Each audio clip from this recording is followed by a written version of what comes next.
Apakah sudah terlihat share screen-nya? Sudah, Pak. Baik. Sudah, Pak. Kemarin sampai dengan ini ya terakhir ya. Ini ya terakhir ya. Antara hubungan grafik antara frame, portal frame, pakai truss ya. Terakhir ini ya. Iya, Pak. Iya, Pak. Oke, kita lanjut ya ke slide berikutnya. Baik, saya mulai ya. Baik bagi yang sudah bergabung, baik saya mulai dari sistem struktur, sistem bracing bangunan industri. Jadi Anda bisa paham bahwa struktur baja ini beda dengan beton. Kalau baja ada yang disebut dengan sistem bracing ya, sistem bracing. Bracing ini apa Pak? Bracing ini adalah ikatan. Jadi kalau Anda sudah melihat bangunan-bangunan atau gedung-gedung yang dari baja, Anda akan menjumpai nih bracing kayak begini, ikatan-ikatan. Anda kalau lihat atapnya itu pasti ada ini kayak begini. Buat apa Pak bracing? Bracing ini adalah pengaku ya, supaya suatu gedung atau bangunan dari baja tersebut mampu menahan beban terkait dengan beban angin, ya, beban dari gempa, sehingga bisa menahan menjadi ikatan, sehingga struktur ini jadi satu kesatuan kokoh begitu. Saran saya, Anda sudah mulai boleh browsing, boleh lihat langsung di lapangan bangunan-bangunan yang terbuat dari baja. Anda lihat saja itu ya. Anda akan menjumpai yang disebut dengan bracing ini. Atau dalam bahasa lapangan mungkin yang sudah kerja paham namanya ikatan angin. Kenapa Pak ikatan angin ini? Memang tugasnya dia menjaga untuk mengikat suatu struktur bangunan yang untuk ditugasi menahan beban akibat dari angin. Nah, disebut oleh orang lapangan sebagai ikatan angin. Begitu. Saya lanjut. Nah, dalam hal perencanaan, ya, kita sudah menggunakan konsep LRFD ya, Load Resistant Factor Design. Perlu diingat, kita sekarang sudah menggunakan LRFD, ya, bukan menggunakan metode sebelumnya. Apa Pak sebelumnya? Sebelumnya namanya adalah allowable strength design. Jadi beban layan. Jadi desain yang berdasarkan beban layan. Itu sebelum konsep atau teori LRFD ini. Tahun berapa Pak? Yaitu tahun sekitar sebelum 2000. Masih menggunakan ASD. Bedanya apa Pak? Bedanya signifikan. Beda sekali ya. Karena kalau LRFD itu dia konsepnya pada load and resistance, jadi tahanan. Jadi ada beban, ada tahanan, lalu dikalikan dengan faktor tertentu. Nah, desainnya mengacu pada hal tersebut.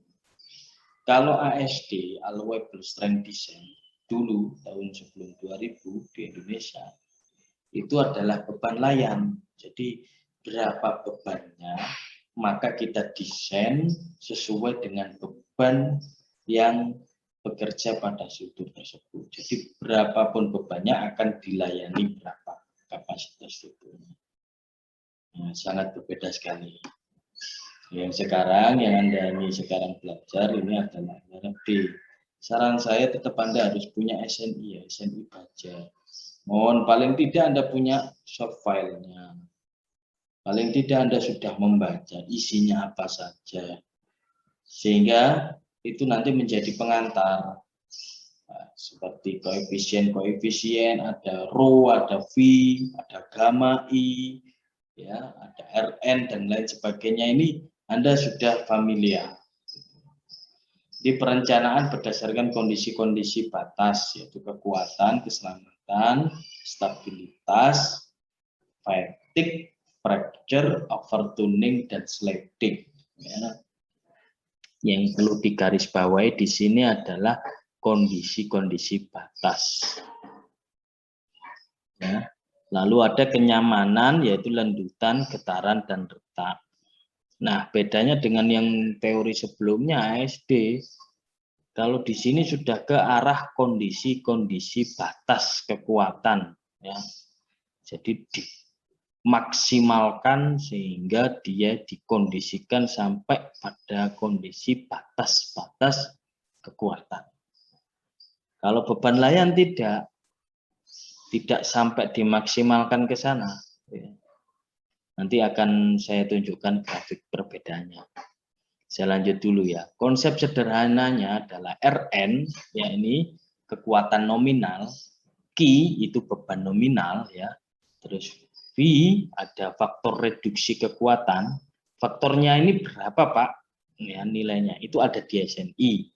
Ada 0,8 sampai dengan 0,9 tergantung beberapa gedungnya. Ya. Terus ada gamma atau faktor beban.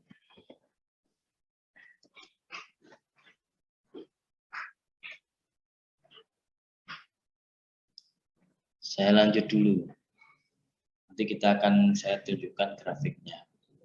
Nah, kalau baja ini harus menggunakan faktor keamanan oleh sebab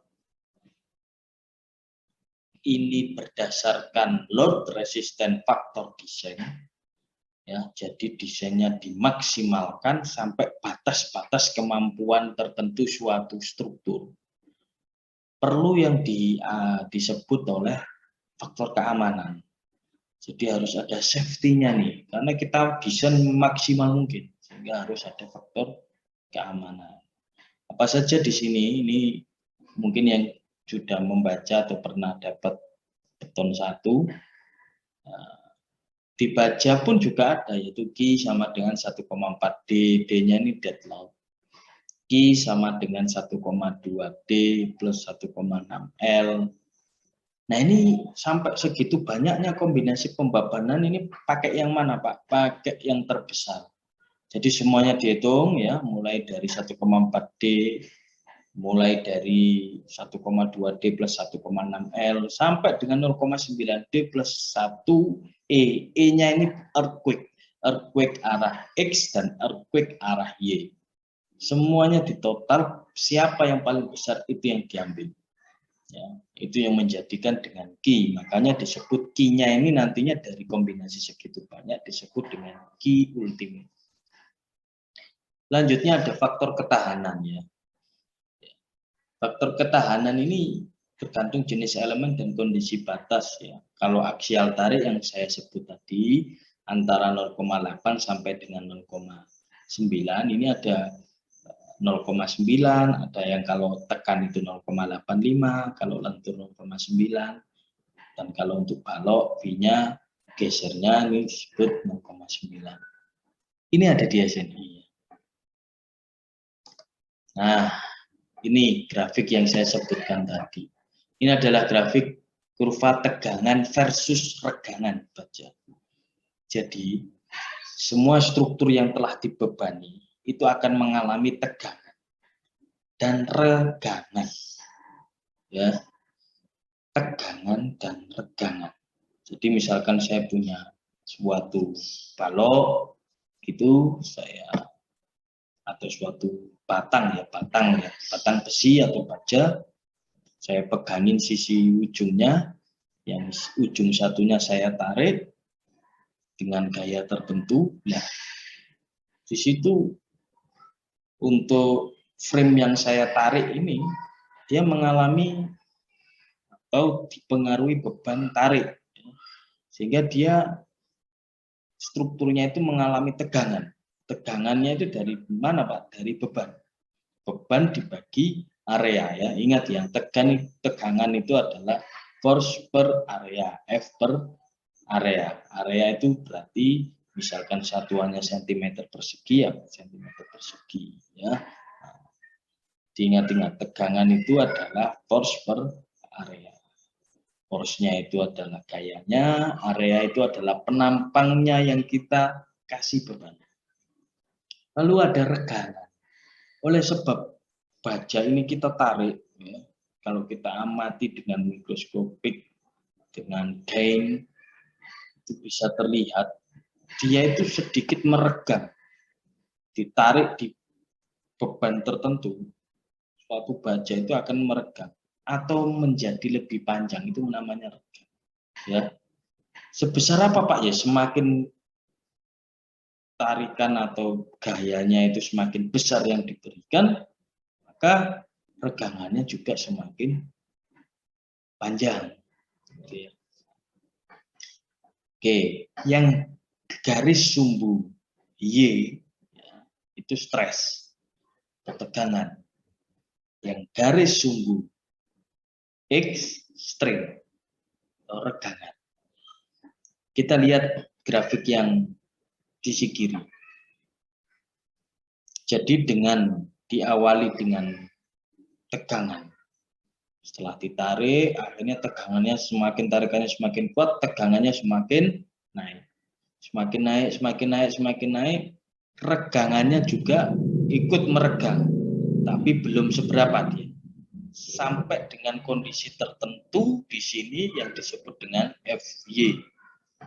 Atau yield, leleh, batas leleh. Jadi bajanya itu dia sudah mulai leleh akibat beban, bukan dibakar ya. Ini perlu saya sampaikan. Jadi kosakata ini Anda biar lebih familiar, silakan Anda punya SNI, nanti dibaca Anda jadi tahu maksudnya leleh itu apa. Ini bukan dibakar, tapi suatu baja ini ditarik misalkan, itu dia akan mengalami yang namanya leleh, sebutannya, kosakatanya ya. Di kondisi tertentu, baja ini akan meleleh di titik tertentu, tegangan tertentu. Diikuti dengan mulainya dia merenggang, regangan, strain-strainnya sehingga nambah. Kelihatan ya, sedikit ini ke kanan. Tegangannya tidak naik, tetap, tapi regangannya dia semakin meregang. Ini lihat ya. Jadi Anda cara membaca grafiknya begitu. Tegangannya tetap, regangannya nambah, sehingga dia garis lurus, straight, horizontal. Setelah itu, di kondisi tertentu tetap diberikan beban, bahkan bebannya ditambahi, maka dia mulai nih membentuk sistem parabola. Nah, sistem parabola ini, grafik parabola ini menunjukkan bahwa ketika stresnya ditambahi, nambah nih, gayanya tambah, akhirnya stresnya ditambahi, tegangannya, dia tegangannya naik, regangannya juga ikut meregang, semakin meregang. Stresnya tambahi lagi, semakin meregang. Sampai pada batas tertentu yang disebut dengan F ultimate, ya, yaitu adalah faktor untuk ultimate. Jadi sudah batasnya nih. Sehingga di puncaknya di sini, di batasnya di sini, ini tegangan sudah mentok, ya, sudah pol, itu, sehingga ditambahi beban lagi, tegangannya juga tetap tidak mau naik, tapi regangannya semakin merenggang. Terus semakin merenggang, bahkan dia turun, tegangannya turun, tapi semakin merenggang, sehingga disinilah kondisi dia putus. Anda bisa cek, Anda bisa pelajari. Kalau dulu waktu saya kuliah, karena dulu saya di ITS punya laboratorium sendiri, jadi kita menyaksikan betul saat-saat grafik ini. Jadi besi misalkan begitu, besi diameter berapa saja terserah, diameter 22, diameter 32, bahkan diameter yang tidak umum sekalipun atau besi apapun, kita coba ditarik ya, oleh mesin di situ, lalu diberikan alat tertentu, ditarik terus sampai dia putus. Ya. Dibayangkan dipegangi ujung A dan ujung B, sisi satu dan sisi yang lain, lalu diberikan beban tarik yang luar biasa, lalu direcord tegangan dan regangannya. Nah, di posisi sampai turun di sinilah ini putus dia sudah. Di tulangan ini sampai putus. Sudah putus, sudah. Ya, kondisi dari struktur ini sudah fracture, ya, sudah gagal. Begitu. Tapi sebelum kondisi gagal, ini punya fase. Nah, ini yang dijelaskan pada grafik sebelah kanan. Waktu dia nanjak naik, ya, tegangannya naik signifikan dengan regangan tidak seberapa besar. Regangannya tetap meregang tapi tidak besar. Disinilah daerah FY-nya inilah disebut dengan elastik. Ya, disebut dengan elastik. Ini yang saya mau jelaskan. Dulu, ya, sebelum mulai dicetuskan konsep LRFD, teori sebelumnya allowable strength design atau beban layan itu berada di sini nih. Ya, berada di sini. Desainnya berada di sini. Sehingga pasti kuat. Ya, bisa dipastikan kuat. Anda bisa lihat itu gedung-gedung baja zaman Belanda, ya, tinggalan-tinggalan Belanda, itu masih kuat. Kena angin, kena hujan, kena badai, angin apa saja, dia masih kuat berdiri. Karena waktu dulu didesain oleh Belanda, di daerah elastik, pakai konsep ASD, allowable strength design. Artinya desainnya masih di sini nih. Sehingga dia masih punya grafik yang panjangnya ini, dia di sini aja sudah dipasang. Sehingga dengan beban-beban misalkan tidak terduga, ada beban gempa, angin yang kencang dan lain sebagainya, semua masih terakomodir. Sehingga bangunan sampai sekarang berdiri. Nah, ini ada daerah di mana untuk tegangannya dia sudah relatif tidak bisa naik atau naik tapi sedikit ya. Tapi regangannya, nah ini signifikan sekali sehingga dia garis seperti garis horizontal. Daerah inilah yang disebut dengan plastis, batas. Sehingga sekarang ini LRFD itu mendesain di posisi sini. Dimaksimalkan kemampuan baja itu di kondisi plastis. Oleh sebab itu tadi disebutkan di slide sebelumnya, harus ada namanya safety factor, itu angka keamanan tadi. Nah, karena desainnya dia di sini. Setelah ini, ya, setelah fase ini, dia akan strength hardening. Artinya dia sudah regangannya juga luar biasa, tak terkendalikan lagi. Jadi bajanya itu sudah molor luar biasa. Kalau bahasa Indonesia sudah molor luar biasa. Tapi tegangannya tetap. Bahkan menurun. Nah, sehingga nanti bisa jadi putus. Gagal, patah. Umumnya gedung-gedung baja yang sudah roboh, saya bilang baja ya, karena beda dengan baja ringan. Kalau baja ringan itu lain, bukan yang kita bahas sekarang ini. Mata kuliah ini membahas baja, yaitu dari WF, dari siku, kanal siku, electric channel, lah itu baja. Ya. Kalau yang Anda lihat di lapangan baja ringan itu tidak masuk di SNI ini, tidak masuk di mata kuliah ini. Nah, karena baja ringan yang ada di pasaran itu lebih banyak campurannya ke seng, ya, lebih banyak seng, lebih banyak ke galvanisnya, jadi tidak murni baja. Itu beda. Harusnya ada mata kuliah lagi kalau mau belajar baja ringan ya, ya harusnya ada mata kuliah lagi namanya baja ringan atau yang disebut bahasa Inggrisnya itu cold frame. Jadi nggak sama ya. Anda harus bedakan ini. Saya cerita di awal biar Anda tidak bingung. Jadi yang di bajaringan itu bukan baja yang dimaksud di sini. Bajaringan itu adalah cold frame. Di luar negeri namanya cold frame. Itu dia lebih ke arah zinc atau seng. Beda kekuatannya ngitungnya tidak seperti ini. Grafiknya pun tidak sama seperti ini. Sehingga kok banyak Pak ini atap baja ringan, banyak yang roboh, sekolahan kena angin, atapnya pakai baja ringan terus dia roboh dan lain sebagainya. Karena dia bukan baja yang seperti ini. Kalau baja yang seperti ini dipakai untuk gudang. Nah, gudang-gudang itu Anda lihat besinya itu WF ya, itu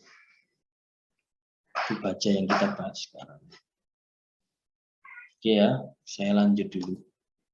Nah, ini ada data yang telah dilakukan penelitian.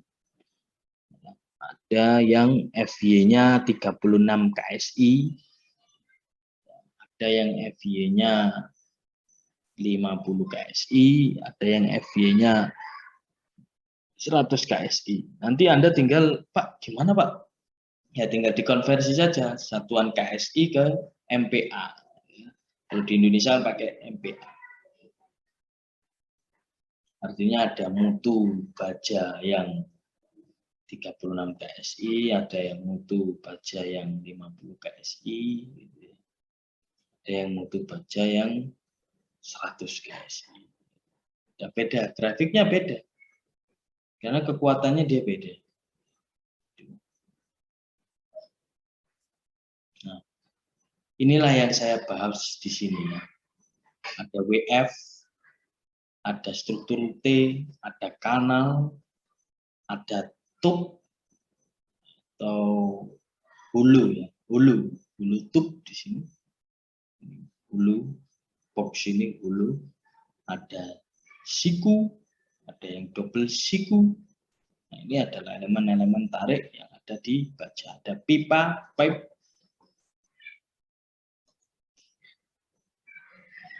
Ini profil-profil yang nantinya kita gunakan. Ada pipa, pipe section, struktural tubing ini yang hulu. Pak, saya bisa lihat profil-profil baja ini di mana? Di tabel profil. Saya harapkan Anda punya tabel profil. Tabel profil baja. Download saja sekarang ini mudah semua. Nah, tinggal download, Anda sudah dapat scan-scanan.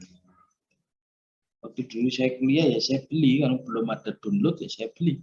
Tahun 2000-an ya saya beli. Sehingga sampai sekarang saya punya bukunya. Punya bukunya. Tabel baja. Bahkan buku-buku yang lama, karangan-karangan lama, sehingga saya paham dua metode LRFD dan ASD. Tidak semua paham. Untuk lulusan-lulusan yang baru tahun 2000-an ke atas ya mungkin sudah LRFD, sedikit sekali yang paham ASD. Kalau saya dua-duanya, waktu dulu saya pernah menghitung pakai ASD, juga transisi waktu itu ke peraturan LRFD tahun 2000, 2002, 2000 sampai 2005 ini transisi, 2002, 2005 transisi dari konsep ASD ke LRFD yang sekarang. Sehingga saya belajar dua-duanya, sehingga saya paham dua-duanya itu. Nah ini ada beberapa penampang-penampang baja untuk lentur ya, WF, pada umumnya untuk buat jembatan, buat balok baja dan lain sebagainya. Nah ini perancangan batang tarik ya. Kita masuk di batang tarik. Jadi penggunaan struktur yang paling efisien adalah sebagai batang tarik, di mana seluruh kekuatan batang dapat dimobilisasikan secara optimal. Anda harus paham konsepnya. Jadi baja ini adalah kuat tarik, lemah tekan. Ini Anda harus ingat-ingat. Ini sampai kiamat ya memang begini sifat dari baja. Kuat tarik, lemah tekan. Ini sudah sunnatullahnya begitu. Jadi Allah sudah membuat sifat dari baja harus kuat tarik, lemah tekan. Sehingga baja ini lebih sering diposisikan, dikondisikan dia sebagai penahan beban tarik. Kebalikannya dengan beton. Kalau beton dia itu kuat tekan, ya. Beton ini kuat, kalau ditekan malah seneng, dia kuat dan lemah tarik. Beton itu kalau ditarik, misalkan balok itu ditarik, dia tidak kuat, dia langsung crack, langsung retak, bahkan bisa ambruk. Tapi kalau ditekan, jadi kayak tiang penyangga kolom, makanya dia senang lebih kuat. Oleh sebab itu Anda bisa lihat beberapa bangunan-bangunan atau komponen struktur yang tekan lebih dominan menggunakan beton. Kalau yang tarik lebih dominan menggunakan material baja. Ini konsep sifat dasar. Ya. Batang tarik adalah komponen struktur yang memikul transfer gaya tarik antara dua titik pada struktur. Suatu elemen direncanakan hanya memikul gaya tarik jika kekakuan lenturnya dapat diabaikan seperti pada kabel dan rod. Yang kedua, kondisi sambungan dan pengobaran hanya menimbulkan gaya aksial pada elemen seperti elemen rangka. Ini konsep ya. Ini konsep N ultimate harus lebih kecil ya, dari V N nominal. Atau kalau di SNI itu dibalik.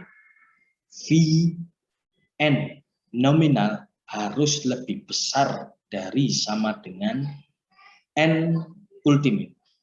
Ya, di mana kalau di bahasa Indonesia kan di SNI itu V dari gaya ya, gaya kuat tarik rencana, nominal itu rencana yang kita rencanakan harus lebih besar daripada gaya ultimate yang terjadi.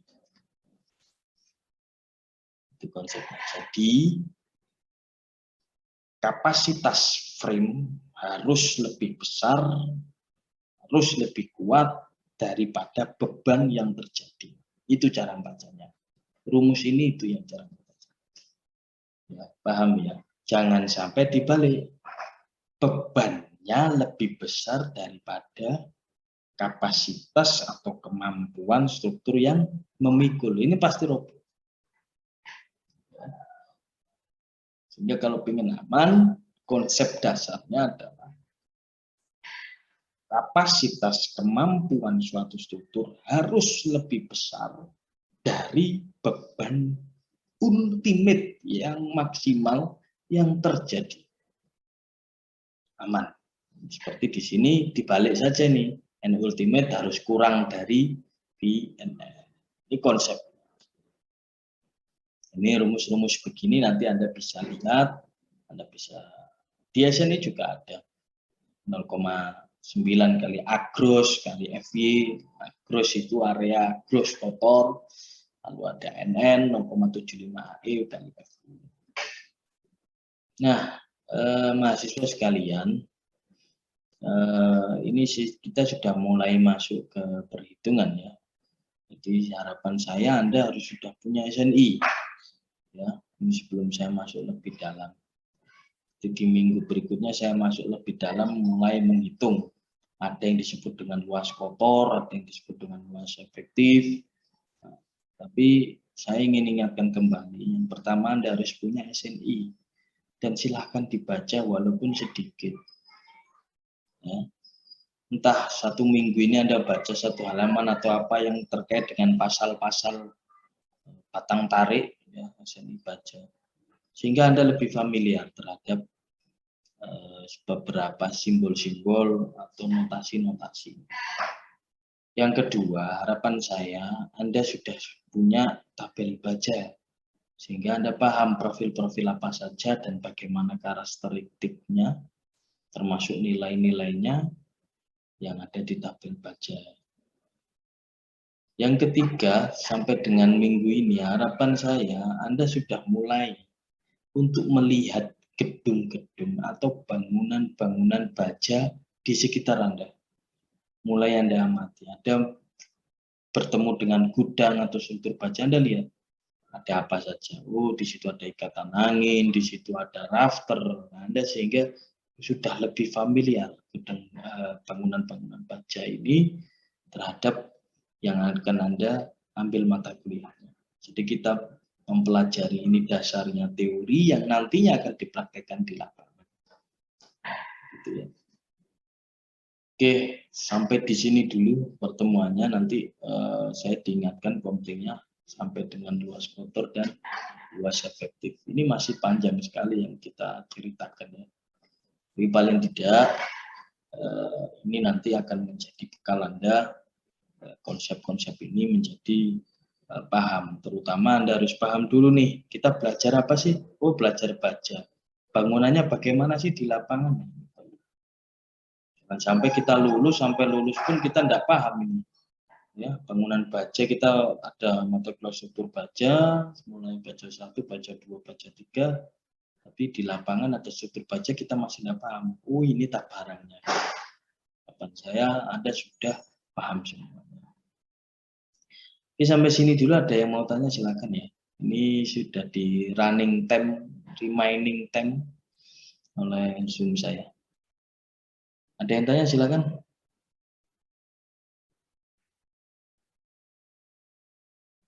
Halo. Halo. Ya, Pak. Ada yang tanya silakan. Belum, Pak. Halo, Pak. Oke, belum ya. Anda sudah dapat jadwalnya untuk UTS?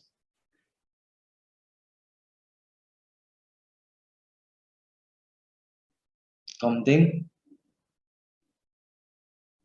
Mana komtingnya ini? Komtingnya mana? Saya, Pak. Ya, sudah dapat jadwal untuk kalender akademik kapan untuk UTS? Sudah, Pak. Kapan, Mas?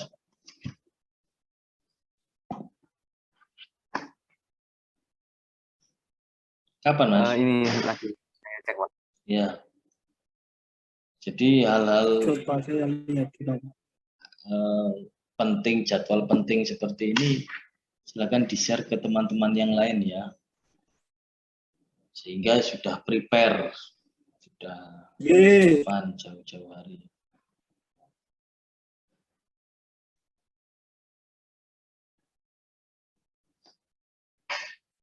Oke, kalau tidak ada pertanyaan, saya cukupkan sekian dulu. Nanti kita ketemu lagi di minggu depan. Insya Allah ini nanti juga materinya saya akan upload di YouTube.